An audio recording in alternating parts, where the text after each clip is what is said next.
Hello everyone, welcome to this lecture. In this lecture, we're going to continue talking about computer networks. In the previous lecture, we talked about local area networks, some protocols used in there like MAC addresses, collisions, etc. We also talked a little bit about IP addresses, etc. We're going to continue in that front and introduce yet more protocols to you. I know that your computer is now connected to internet. Internet is a large distributed network. It is a web of interconnected devices. I know you're connected because you're watching this streamed video. To connect to internet, there are several steps. The first connection is to your local area network. Local area network is the network you are currently in, the first and primary network. It can be, for example, the network of the devices at your home or at the university or anywhere you are in. All those devices first get connected to a Wi-Fi router, or it might give you also Ethernet connection, and then the work starts from there. After your LAN, you will be connected at the next level to a WAN or wide area network. A WAN can have different types. One of its examples is that it contains a collection of LANs. So it's a bigger network than a LAN. So you can be connected to a WAN by a router that is run by your internet service provider or ISP. Your internet service provider, if you are in Sweden, will be, for example, Telia, Telenor, etc. So those companies connect you from, so give you first a router that you will be connected to it, and it will form your LAN at your home, for example, and then they will also connect you to a WAN, which is a bigger network. And then the WANs are at different sizes and different levels. So the first WAN you will be connected to is typically a regional network, and it has a regional router that connects you to that. For example, it is like your neighborhood. And then at the next level, there is another router that that connects you to a bigger WAN, which can be, for example, your city or town. And then you will be connected on the way to more routers, and this process will continue, and you will pass through bigger and bigger areas. The routers are in the networking are called hubs. Hubs are basically the routers that take you from the source to your destination. Are those routers on your way, basically. So after taking several routers or hubs on the way, you will ultimately be connected to the backbone of the internet. What is backbone of the internet? It is the principal data routes on the internet. So imagine a city, for example, or a country. There are many roads in it, and there are some main roads and highways. So backbone of the internet is like the highways, for example, in a country. So backbone is the main data routes. And it is the roads that are formed between the main routers of the internet, some very important networks, strategically important networks, for example, and the connections, the data routes in a backbone have super high bandwidth. So like, as I compared it to highways, you see that in highways, the roads are very big and the speed is much higher than smaller roads. It's the same connection, it's the same concept when it comes to backbone of the internet.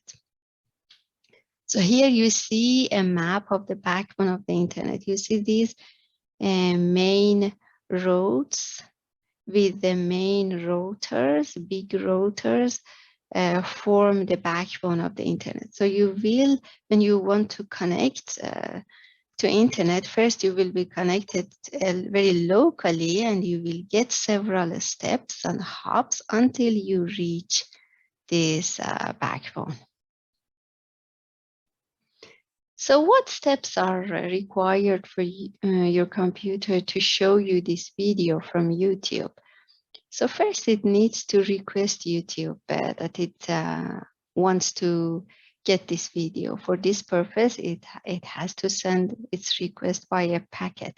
This packet will go through your LAN to several WANs, and then ultimately it will reach the backbone, and then it will travel along the backbone for a bit, and then it will get out of the backbone and travel a smaller road until it reaches the YouTube server that has the video that you require. A server is a piece of hardware or software that provides some service to you. For example, the YouTube server provides video streaming for you so that you can get videos from it. And the computer that asks for some service from a server is called a client. A client is a piece of computer hardware or software that requests a service or accesses a service. This client and server are used in the client-server model for computer networks. There are other models like peer-to-peer, etc., that we are not going to discuss about it right now. What we will talk about in this lecture only considers the client and server model, in which there are some clients being, for example, some computers, some mobile phones, some programs that request from some service from a server. So let's review again the path. Imagine your request packet first goes through 4 hops until it arrives to the backbone, and then it takes 2 hops across the backbone, and then it comes out of the backbone and takes 4 more hops until it reaches the YouTube server. Then its road consists of 10 hops. It is actually interesting to see what are the hops that our packets are passing through in the internet. And we can actually easily see that there is a program called Traceroute, which is installed by default on Windows, Linux, and macOS, and you can use that to see what path your packets take to a server. So I'm using Windows now. I click on Start button, then I write CMD. Then here the command I should use is called traceroute. Then I write youtube.com. You can write any other address, and I click enter. So the first IP address here is my computer's IP address. The next one is my router's IP address. Then after this, I guess I will see some routers run by Telia, which connect me to the wide area networks or WANs. It's taking some time. Never mind, I have got a screenshot of this before. So you see, I did the same thing before, traceroute.youtube.com. So the first IP address here is the IP address of my computer. Then is the IP address of my router. Then there are some regional routers that connect me to WANs. They are run by Telia. See here. And then I get connected to backbone and pass through some routers in the backbone.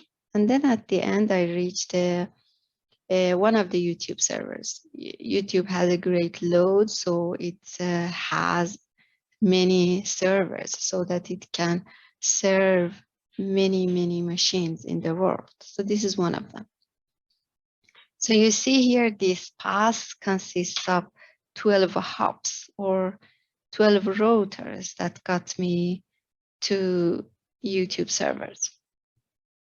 You can try it on your own with different addresses that you, so that you see. So we want to see here, how does a packet go to its destination? What if some packets get lost or get corrupted on the way? And how does my computer know the IP address of YouTube server or other servers? You saw that in the comment, I only wrote youtube.com. I didn't know what is the IP address, but we saw here that it knew which IP address to go to. How is it possible? So let's start. So the internet is a huge distributed network that sends data around as little packets. We saw this in the previous lecture.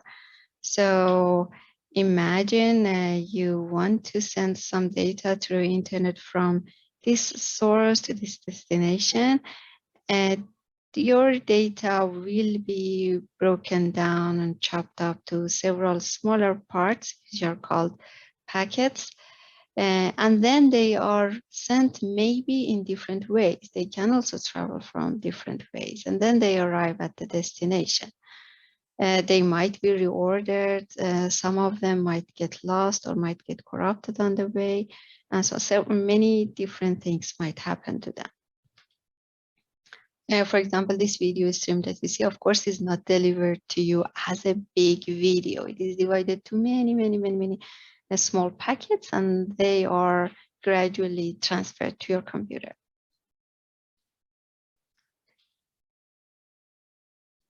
The packets that are sent through internet have to conform to a standard, which is called Internet Protocol. As I said in the previous lecture, protocols are set of rules that are used by computers inside computer networks so that they can communicate with each other. They are a standard, so all the computers around the world respect them. So when data is divided to several packets, they have to respect what Internet Protocol says. This protocol has set some constraints for the packets. For example, it's like it's similar to sending emails through postal system, which it limits the size and the weight of the mails, and it requires that you write a unique destination address. For IP protocol, it's the same. So it requires a unique destination address, and it also limits the size. Here, we are not going to talk about the size limit. We just are more interested about the unique IP addresses.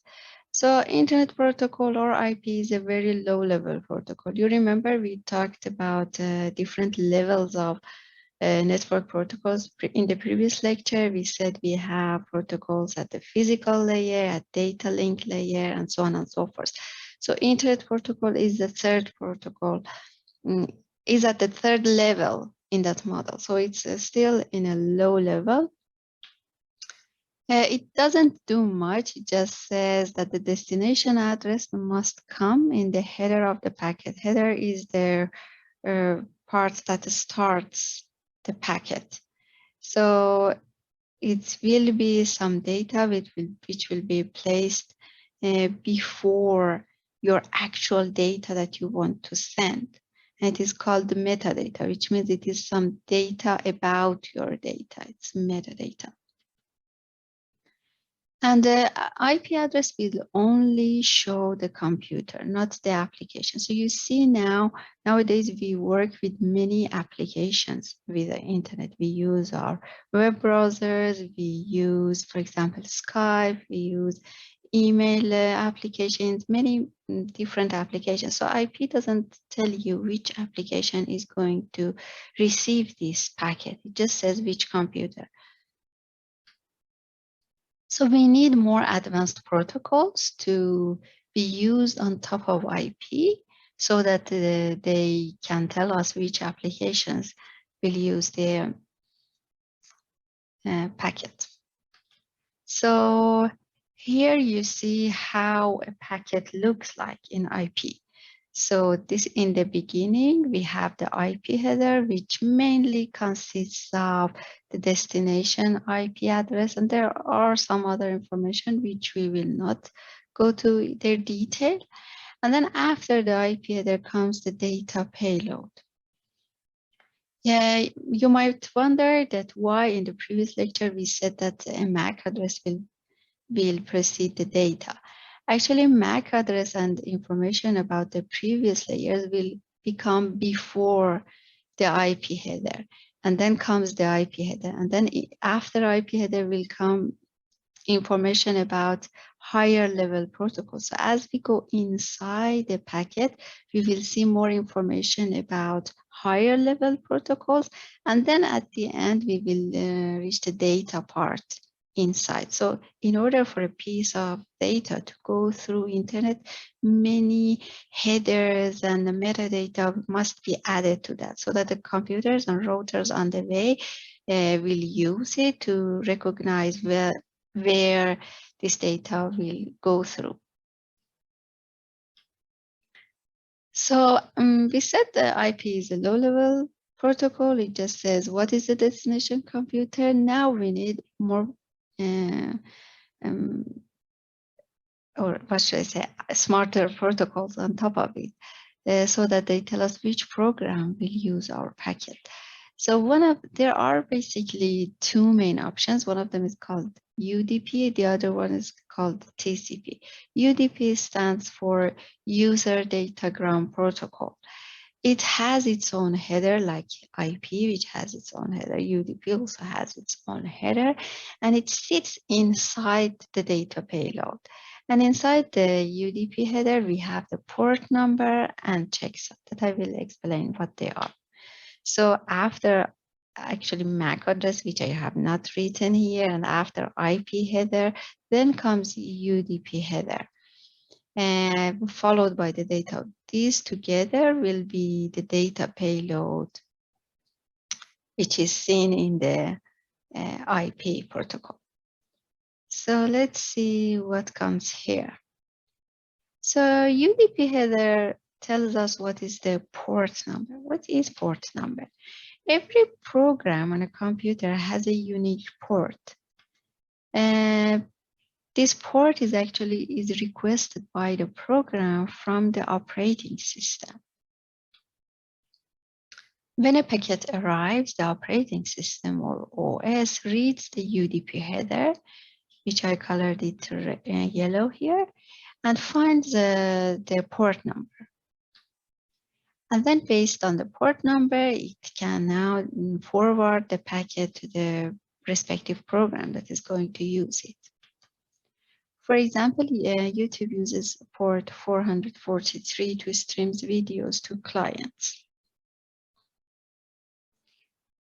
So we had IP. Why do we need UDP? IP gets the packet only to the right computer. UDP gets the packet from the to the right program in that computer. So UDP doesn't care about the address of the destination computer. It just knows about the destination program somehow. So you see they are working at different levels. MAC address has a different role, IP address and the IP protocol have a different role here, and UDP also has a different role. So this is why we have different levels of protocols in networking. Each of them cares about some different details, which the other one at a different level doesn't care about. So we had in the UDP header first the port number, and then there is also checksum in it. Let's see what it is. Checksum is a very easy way to verify the data to see whether or not a packet has been corrupted on the way.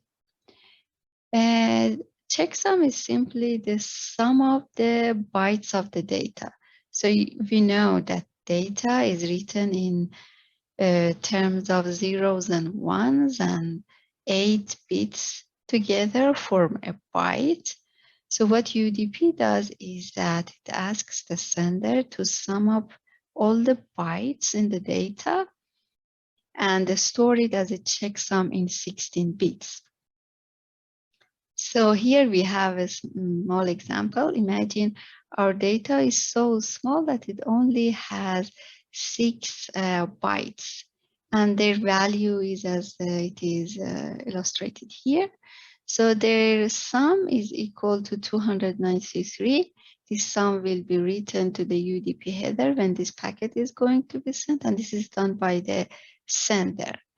And when this packet is arrived at the receiver, some of this data part might be changed because, for example, some cable is faulty or some issues happen on the way. Or maybe the bits that correspond to checksum might be corrupted. So the receiver will check the received checksum with the sum of the bytes that it has received and see if they are equal to each other. If they are not equal to each other, then it detects that some error has happened on the way. So when UDP realizes that there is some error has happened to the packet, it just discards the corrupted packet. It doesn't offer any mechanism to fix the packet or to request a new copy. It just simply discards it. But it alerts the receiving program that some packets were corrupted and were discarded. This is the only thing that it does. And it doesn't have any mechanism to know whether or not the packets are lost or they are all delivered. It just knows whether or not some received packet is corrupted or not. Some applications are okay with it because this protocol is very fast. For example, Skype is using this protocol because imagine you have a phone call or a video call with someone. Sometimes when the quality of the network is not very good, then some packets might get lost or corrupted and you feel a noise in your connection. And it is okay as long as the quality is good, then you would just ignore the noise. But for some applications, it is not okay at all. For example, imagine Gmail or any emailing application would not at all accept such properties because it is not okay if some part of your email is lost or corrupted. You want your emails to be 100% like they were sent from the receiver. So UDP cannot work Gmail and such applications, so other protocols are used for that. For example, TCP, which stands for Transmission Control Protocol. As its name suggests, it controls in many different ways the transition. It is in some sense similar to UDP as it inside the data payload of the IP packets. It is like UDP in that sense. But UDP and TCP are not used at the same time. Either UDP is used or TCP. It is also called TCP/IP because TCP works with IP and sits inside the IP data payload. And again, TCP has its own header. Every protocol usually has. Inside the header of TCP, we have the port number and checksum similar to UDP, but we have more information, for example, sequence number. We will see what sequence number is, but port number and checksum are exactly like UDP. So they determine which port is going to be used, so which application will use that packet and what is the checksum to be used for verifying the correctness of the packet. So you see here, so TCP header comes after the IP header and then comes the data. So let's see what are the sequence numbers inside TCP header. As we had discussed earlier, when data is chopped up to several packets and is sent over the network, the packets might traverse different paths. So when they arrive at the destination, they might be reordered. So the order might not be the same as they were sent from the sender. At destination, some applications, for example, email applications or others, require that the packets be sorted in their original way. So what TCP does is that it gives any packet a sequential number and then uses those numbers easily to then reorder the packets. It's like assigning page number or here slide numbers to my slides. And later on, if the order changes, I can easily put them in order.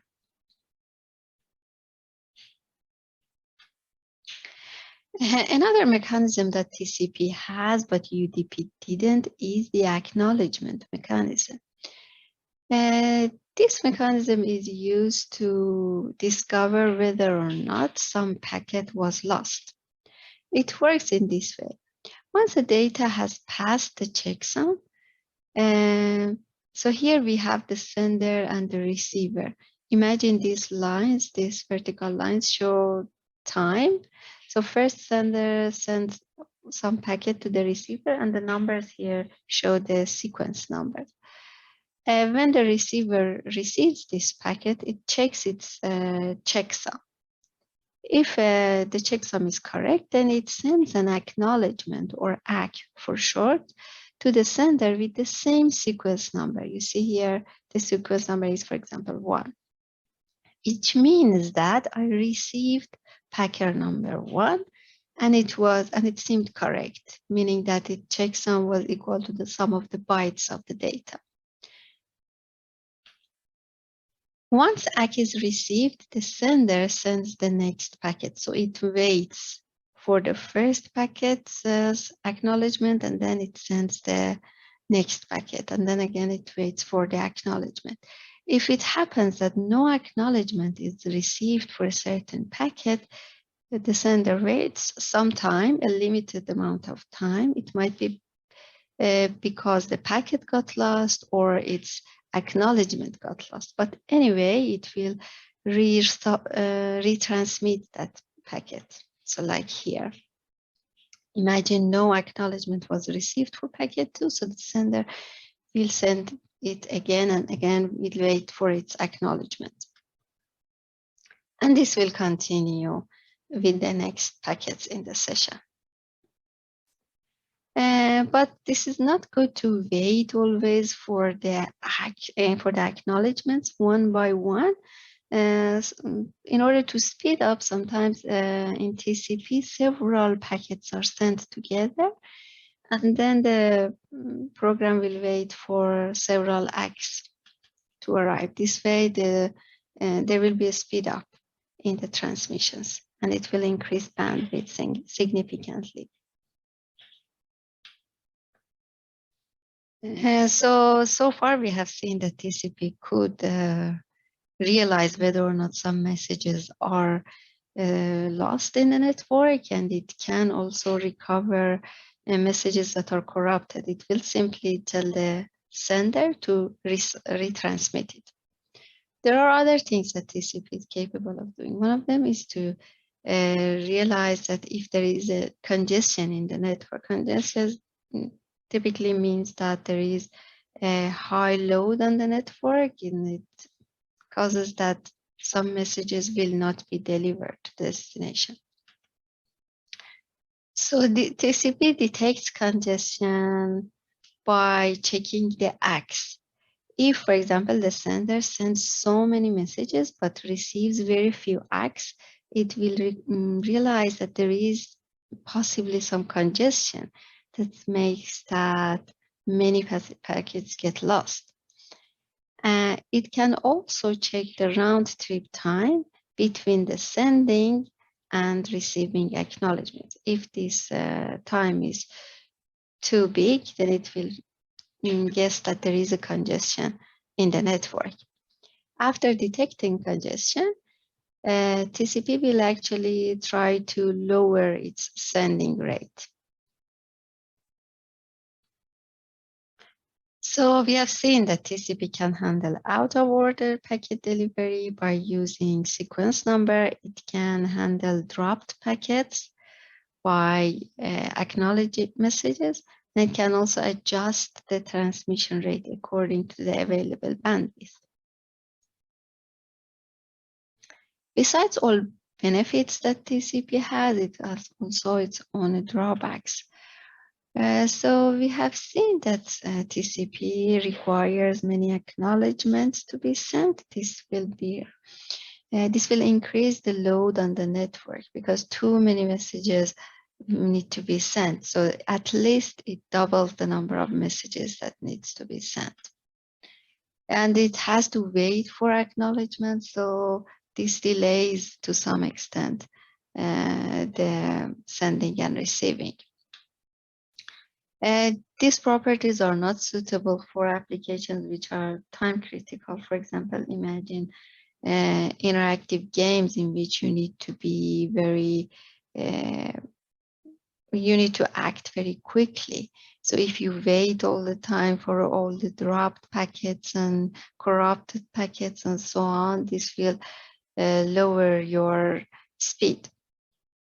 So not every application likes TCP. Some others prefer UDP. So now let's review again. When is TCP used? When we want to access a web page. So when we want to access a web page on internet, we need to know the IP address of the server. For example, this is IP address of one of the Google servers, and we also need to know the port number. For example, port 80, which is used for HTTP, I will explain in the coming slides.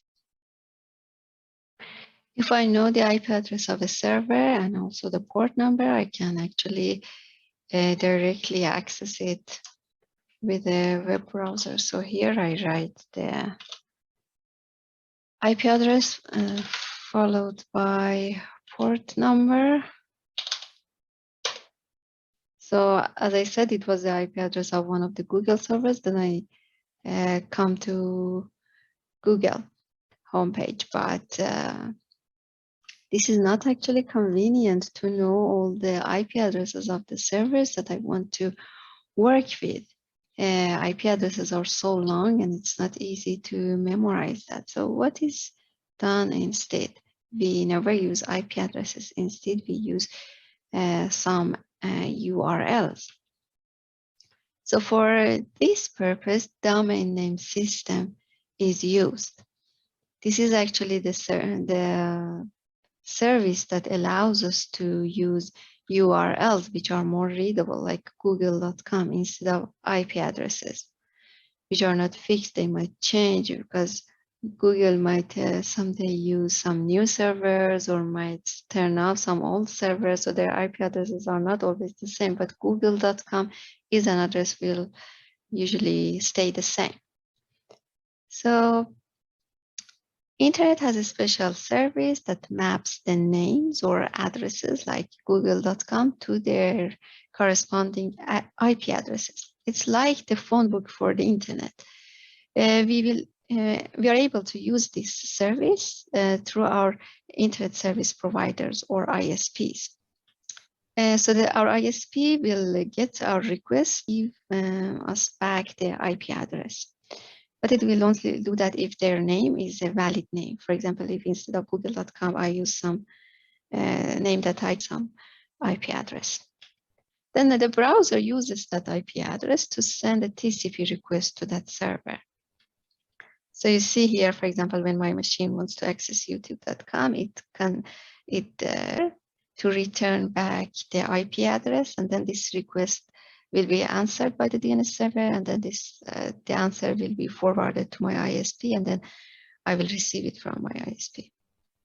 Of the internet are not simply a list that contains IP addresses. this list is actually so huge, and it is formed in a structure. So at the root of this tree, we have DNS root, and then in the top level, we have top level domains like .com, to the domains for different countries or different organizations.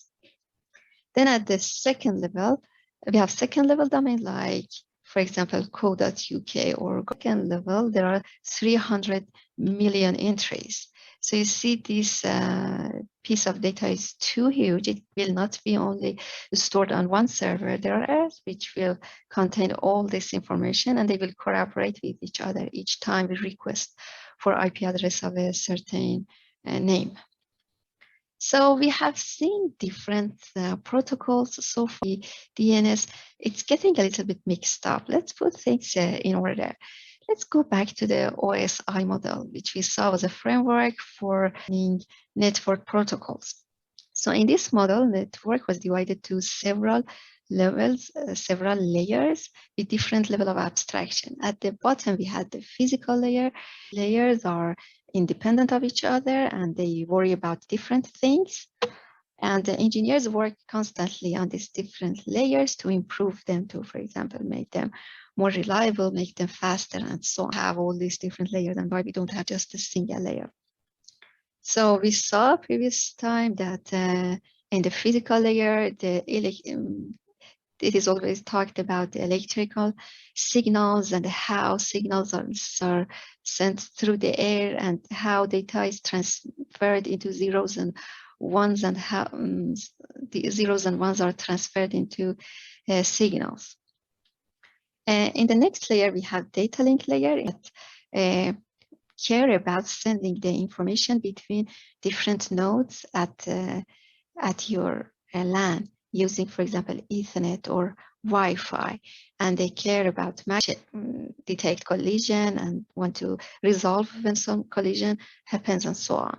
In the next level that we talked about today, we have the network layer, in which we care about finding the road from a chain, and how should the packet be forwarded between different hubs until it arrives to its destination. And in this level, at this level, IP addresses are used. Here, actually, UDP and TCP protocols are used, which are responsible for point-to-point data transfer, and they do error detection. Sometimes they have error recovery for correction of the errors that might happen. In the next layer, we have a session layer, which again, UDP and TCP protocols are used. Close the connection. When you open and close the connection, it is called the session. So each time you want to request some data, you open a session and you receive the information you want, and then you close that session. And when the work is done, the session is finished. In this lecture, we are not going to talk about the presentation layer. We're rather going to talk about application layer next. So application layer is implemented by the network applications that are responsible for producing the data you want to send over the network, and also responsible for displaying the information that you have received from the network. For example, imagine a Skype application. It is responsible in sending your voice or your video, and also displaying the voice or video of the other participants in your call to you. There are many protocols that work in this layer, and I'm pretty sure you have more or less heard about them. For example, HTTP or HTTPS, SMTP, FTP, NTP, DNS, IMAP, POP, etc., etc. We're going to talk briefly about them. I'm going to talk more about HTTP and briefly about the rest. Before I talk about HTTP protocol, I want to talk a little bit about the World Wide Web, or WWW, or web for short.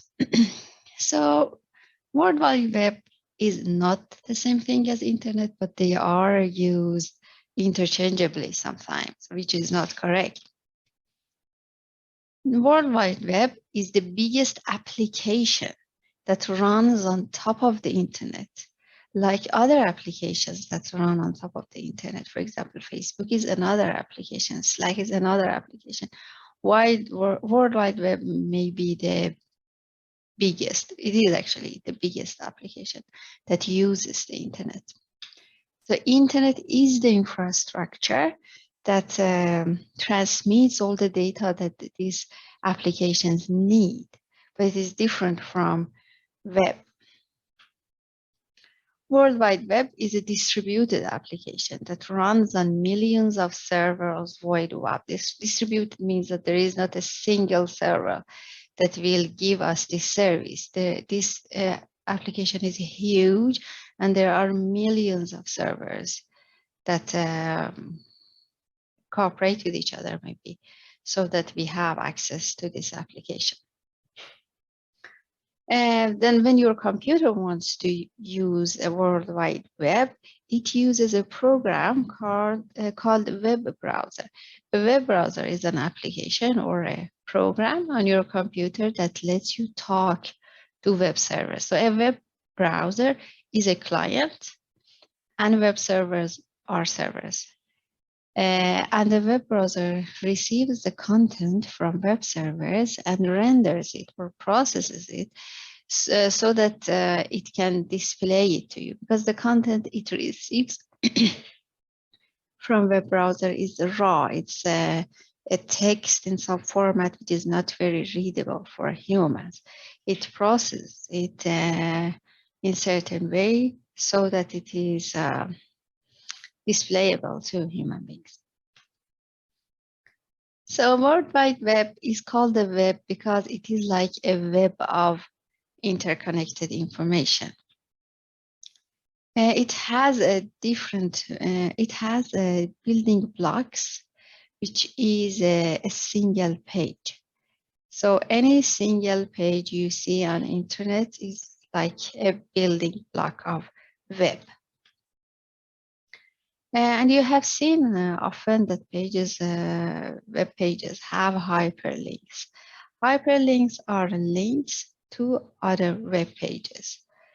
So here you see that usually pages have links to other pages, and then you can follow them so that you maybe access some information, some similar information on that other link, or you find extra information, or you go to the next step, something like that. Hypertext is then the text that contains hyperlinks. For example, if you look at a page in Wikipedia, you have seen that there are usually many hyperlinks. So this text here, for example, that has these hyperlinks is called a hypertext. It is beyond the similar text, so it is called hyper. And now I want to introduce to you Uniform Resource Locator, or URL. I'm sure you are pretty much familiar with this term. So in order for us to have hyperlinks, all the pages need to have unique addresses. So then those unique addresses are used as a link.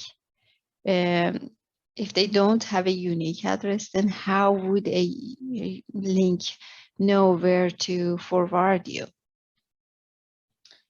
So such unique addresses for web pages are called URL. So you see an example of a URL here. It starts by the name of the protocol, which is usually either HTTP or HTTPS. And then it is followed by some domain name. For example, maybe youtube.com, anything. And then it is usually followed by name of the resource that you want to access on that domain. Sometimes, for example, when you write youtube.com or google.com, this field is empty because by default, it will direct you to the index.html or the home page. So then it can be left empty, but otherwise you see the URL is usually followed by some sort of address which shows which resource on that specific domain you want to use. So when you give a URL, then first a DNS lookup needs to be done, which is what we have talked about it earlier. So this is done to find the IP address that corresponds to this domain name. Once you have that IP address, then you can make a TCP connection and get the resource that you want. So the first step to access this resource on this specific domain would be that my computer sends a DNS request, which will be directed to the DNS server. And then if this domain name is a legitimate name, I will be given the IP address, and then I know which protocol I want to access. My computer will make a TCP connection to that domain. So let's review now how we could access a web page. We want to now talk about the details of other protocols than TCP and IP. So far we had seen that we need to make a TCP connection, and then sometimes packets might get lost, and what is the remedy for that? Sometimes there might be congestion, etc., etc. Now we want to talk about at a different level. As you saw, we have different levels of abstraction. So when we are working with TCP protocol, we think about a set of issues that might happen and so on. Now we are at the application level. We care about different issues. The work is divided into several levels or layers that are independent of each other. So now imagine you want to open this page at Uppsala University's web page. So the browser has to open a TCP connection to a computer, which is the web server for that website. The standard port number for web servers is port 80, which is used for the HTTP protocol. HTTPS protocol uses a different port. And then your computer has to ask the web server for the student's hypertext page. And it uses hypertext transfer protocol, or HTTP protocol for short, to talk with the web server. So HTTP is the language with which your computer talks with web servers. It's used for web applications. HTTP comes with a set of commands that are used for the communication with the web server. So the most used one is called GET. So for example, when your computer wants to receive this resource using HTTP protocol, it will issue this command GET, and then this is some sort of address which says on your, after the domain name, the name of this resource should be given. And then comes the name of the protocol and the version of it. This will request a page, and the commands are sent as raw ASCII text. They are sent to the web service. You remember ASCII is a set of 255 characters that are defined and by a standard, and each character has a specific binary representation. And so the request is limited to those characters. It cannot have things beyond those characters. Then when the web server receives this command, it replies back with the requested web page hypertext, if it exists. And its response will be in form of a plain text, again encoded in ASCII, and it will be then interpreted by your computer's web browser, being, for example, Firefox or Chrome or whatever, a web browser, so that then it will be rendered and processed and showed to you in a way that is readable. Otherwise, the kind of response that comes from a web server is not much readable for us. And then when you want to request another page, again, you have to issue another GET request and so on and so forth. When the web server returns, replies back to you, it sends the page, if it exists, along a status code. There are several status codes. For example, if the page exists on the server, it is the status code is 200, which means, okay, the server has the page. But if the page doesn't exist, then it will return a status code 404. You have seen this page, I guess, before. This means that the resource or the web page doesn't exist on the server. And there is another command called head inside the HTTP protocol, which is similar to the get command, but it will not return to you the whole web page. It will not have the whole content. It will just return the headers. Headers are like titles, for example. And there is another command called post, which submits a resource to a server. It is kind of as opposite of get. Get receives or requests a page from the server, but post submits a resource. For example, uploads a file. It's a request to upload a file to the server. When web servers send web pages to the clients, they send it always as plain text files, which have only ASCII characters. Then imagine in a file that has only ASCII characters, you need to find a way to specify which part of it is a hyperlink, which part is not, which part, for example, is an image, which part is a title, what are the different the styles used there, etc., etc. So we need to somehow mark up the text file with hypertext elements, with elements that give information about the text. So for this purpose, the hypertext markup language, or HTML, was developed in the 90s. So you see here a sample of a very simple HTML file.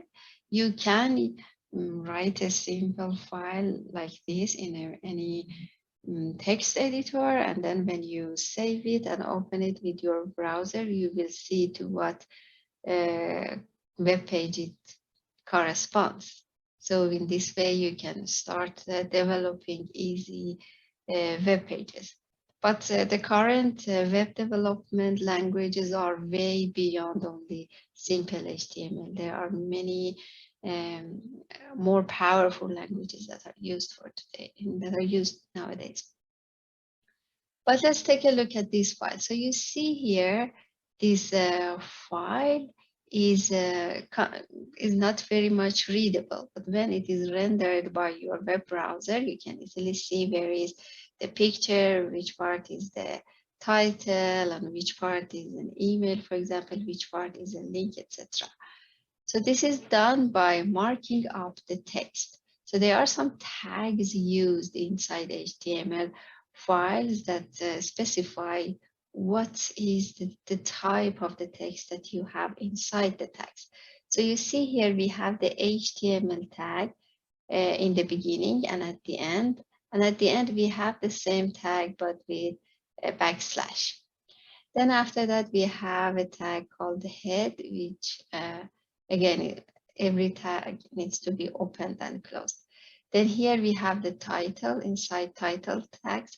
These tags are predefined in the HTML language, and one needs to exactly follow their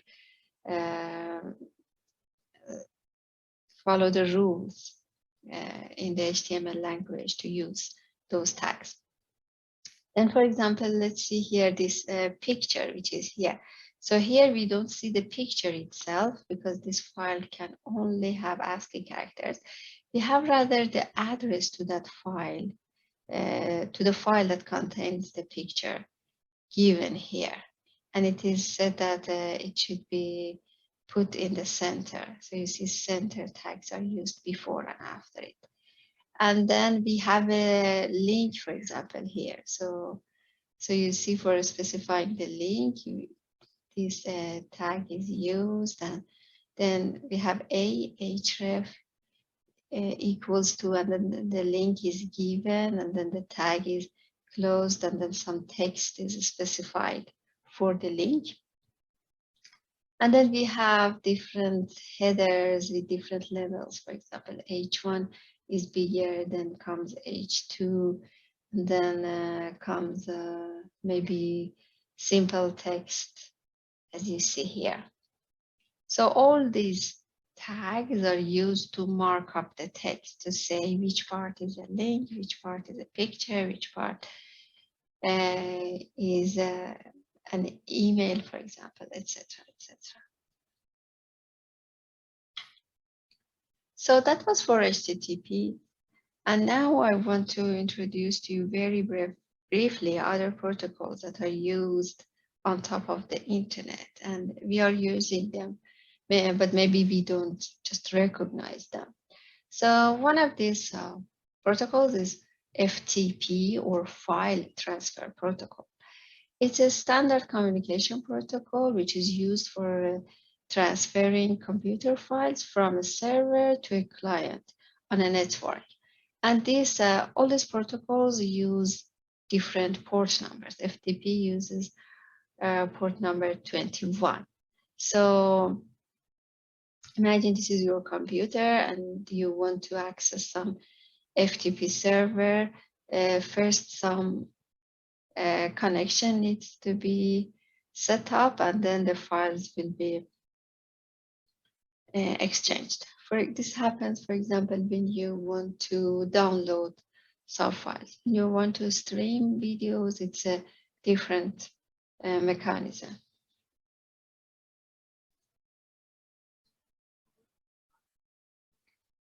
So another protocol I want to introduce is called Post Office Protocol. I will actually introduce in this slide and the coming slides 3 different protocols that work with transferring emails between the clients and servers. So one is used very often, is called Post Office Protocol, or POP. And the current version of it, which is usually used, is called is version 3, which is called POP3. POP is a protocol is a one-way incoming mail protocol, meaning that, so here you have the server that has the content of the email, and then you have some client which wants to access this content. Then the client will download a copy of the messages in this protocol. It will download an email from the server to its own machine. And then after downloading, this content of the email will be deleted from the server's inbox. So in this way, the server will not have the email. So then if you want to laptop and your mobile phone to access to your email, you will not be able to do that, because once your email is downloaded to, for example, your laptop, because the content is deleted from the server. So you cannot sync the content of your offline inbox. And as I said, emails are just accessible on one device. But a benefit of this protocol is that you have access, you have offline access to your emails, because they are load them you can always go through your emails and read them. Another protocol which has a lot of differences with POP protocol is called Internet Message Access Protocol. 4, which is version 4 of this protocol, is used. As opposed to POP, this protocol is a two-way incoming mail protocol. So in this way, the whole content of the email is not downloaded. Rather, the email header is only downloaded from the server, the IMAP server. So even if you view them or fetch them, they will not be deleted from the server, as opposed to POP protocol. So in this way, because they are always at the server, you can access them with your mobile phone, laptop, etc., to access your emails with the same account. It is easy in this protocol to find a message with the keyboard and search through the emails. But it requires stable network connection to have offline access, as opposed to POP. While POP and IMAP protocols were only concerned about transferring emails between servers and clients, this protocol, which is called Simple Mail Transfer Protocol, or SMTP for short, is responsible for transferring emails from some local clients to other local clients, which are the recipients. So messages in this protocol can only contain ASCII characters, which are those 255 characters we had seen already in the ASCII table. So in this protocol, message travels between the two SMTP servers, one which is the sender's SMT server and the other one which is the receiver's. The recipient's SMT server then delivers the message to the server's mailbox until the user that was to get this email logs into their email account. Once the user has logged into their account, then either POP or IMAP will be used to forward this message to the recipient's email client. So then they can either download it or view it. And nowadays, mail servers usually can offer both protocols, POP and IMAP, and you can choose in the settings which one you want to use. So here you see that, for example, Jason wants to send an email to his boss. His email travels to Jason's SMTP server, which in this case, for example, is Gmail. Then it travels to the SMT server of the recipient, which, for example, is Yahoo. Then it is delivered to the recipient client by IMAP or POP based on their local settings that they have chosen. So POP and IMAP are only responsible from the mail server to the recipient, but SMTP is responsible for all the way from the server to this mail server at the recipient. SMTP has its own set of commands like any other protocol. So here I have copied the screenshot of the set of commands and responses in the SMTP protocol from a provider. And so there are many providers that provide to you this service. This is one of them. And the commands are always standard. So here you see that we have a hello command with one L that starts the conversation with the mail server. And the name of the domain name needs to be given here after the hello. Then the green parts are what responses the server is giving, and the gray lines are the commands that the client is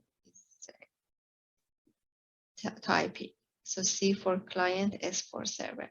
So after hello, then server is replying back, and then the next command that should be used is the mail command, mail from actually.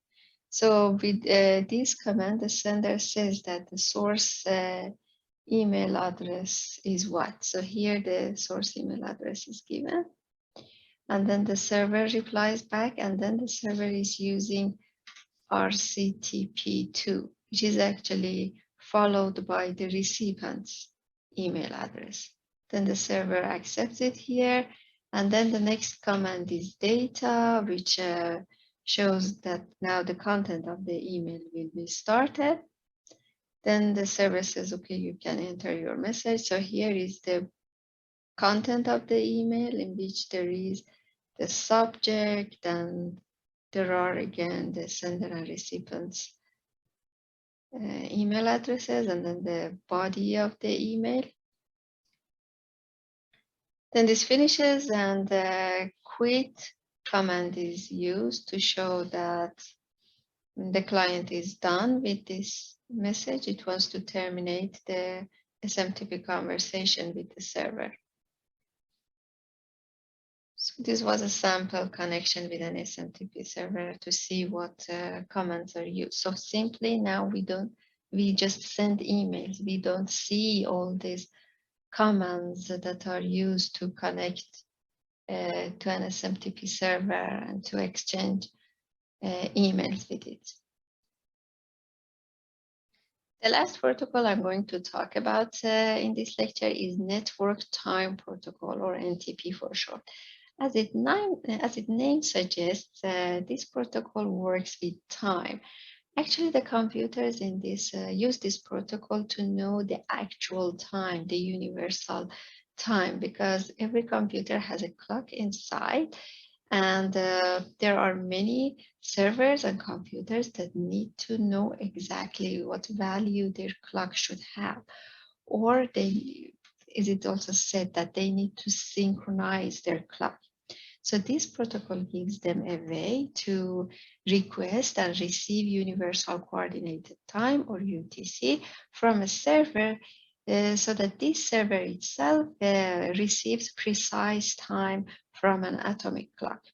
Because there are too many applications and servers that need to know the exact time, for example, those that work with financial services or in the telecommunication industry, then a hierarchical structure is designed in this protocol, so that at the top level there are a limited number of servers that are connected to atomic clocks, and then they are connected in the next level to several other servers, and in the next level to more servers. Then in this way, the workload is divided between all these servers, and there is not just one single server which is responsible for all the requests. And also, if some of these servers go out of function, then there are others to which the request will be forwarded. So this protocol is reliable and user-friendly and cost-effective. So that was for today. Thank you for your attention, and please ask your questions by reaching us on forum or emailing us or joining the drop-in Zoom sessions.